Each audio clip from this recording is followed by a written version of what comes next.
Radhe Radhe friends, स्वागत है आप सभी का मेरे आज के एक नए वीडियो में। तो फ्रेंड्स, कैसे हैं आप सब लोग? उम्मीद करती हूँ कि आप सभी ठीक होंगे। तो चलिए आज का वीडियो शुरू करते हैं। आज की वीडियो में आप देखेंगे कि इस साल का हर छठ, जिसे हलष्टी भी बोला जाता है या जिसे बलराम जयंती भी कहते हैं, इसके बारे में संपूर्ण जानकारी आपको देखने को मिलेगी। इसमें आपको हर छठ व्रत की कथा भी देखने को मिलेगी। तो संपूर्ण जानकारी देखने के लिए वीडियो को लास्ट तक जरूर देखें, और यदि आप हमारे चैनल पर नए हैं तो कृपया चैनल को सब्सक्राइब करना ना भूलें। तो फ्रेंड्स, हर छठ का व्रत महिलाएं अपने पुत्र की लंबी आयु, उसके अच्छे स्वास्थ्य की कामना के लिए रखती हैं। हर छठ का व्रत भाद्रपद के कृष्ण पक्ष की षष्ठी तिथि को मनाया जाता है। आज के दिन बांस की पूजा की जाती है। हमारे यहाँ बांस को वंश कहते हैं, इसलिए उसका पूजन किया जाता है। बांस की टोकरी में मिट्टी के कुल्हड़ रखकर उनमें महुआ, दही और भुना हुआ सप्त धान्य रखकर पूजा करना चाहिए और अपने पुत्र की लंबी आयु और अच्छे स्वास्थ्य की कामना करनी चाहिए।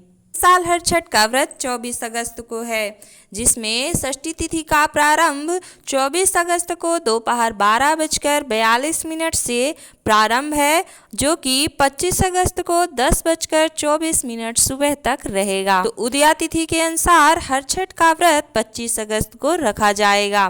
तो इसी मुहूर्त में आप पूजा भी कर सकते हैं।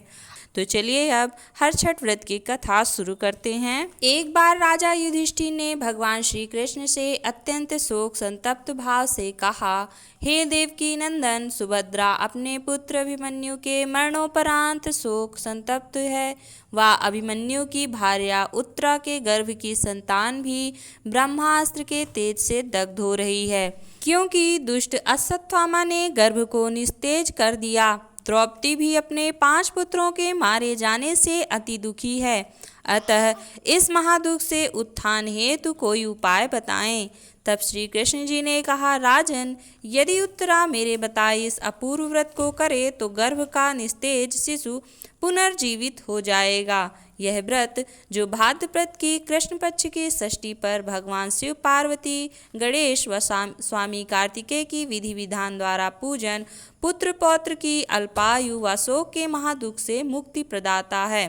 इस व्रत के संदर्भ में श्री कृष्ण ने राजा युधिष्ठिर को कथा बतलाते हैं कि पूर्व काल में सुभद्र नाम का राजा था, जिनकी रानी का नाम सुवर्णा था।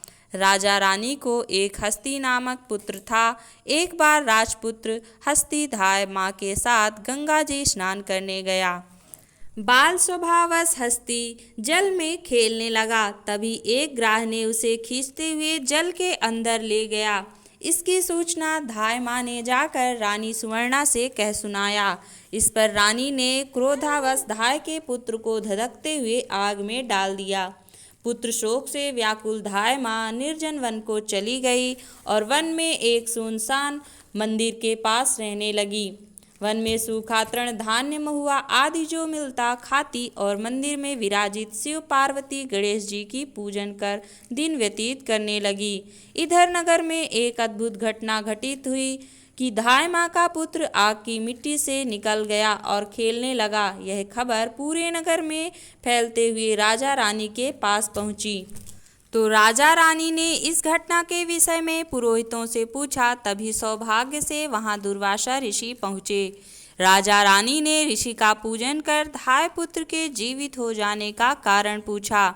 तो दुर्वासा जी ने कहा कि राजन, आपके डर से धाय जंगल में एकांत होकर व्रत की, यह सब उसी व्रत का प्रभाव है। अब राजा रानी सभी नगरवासियों के साथ दुर्वासा जी की अगुवाई में उस जंगल में धाय के पास उस व्रत के विषय में अधिक जानकारी लेने पहुँचे। तब धाय माँ ने कहा कि राजन, मैं पुत्र शोक से दुखित कर यहाँ रहने लगी और यहाँ व्रत ग्रहण कर भगवान शिव, पार्वती, गणेश जी व स्वामी कार्तिकेय का पूजन कर सूखा तृण, धान्य, महुआ आदि खाकर रहने लगी। तब रात को मेरे स्वप्न में शिव परिवार के दर्शन हुए और तुम्हारा पुत्र जीवित हो जाएगा, ऐसा वरदान दिया। तब रानी ने भी व्रत का विधि विधान पूछा। तो दुर्वासा जी ने हलष्टी व्रत की संपूर्ण विधि विधान बताया। राजा रानी ने हलष्टी व्रत की महिमा जानकर व्रत को किया। व्रत के प्रभाव से राजपुत्र हस्ती ग्राह के चंगुल से छूटकर खेलते हुए नगर आया।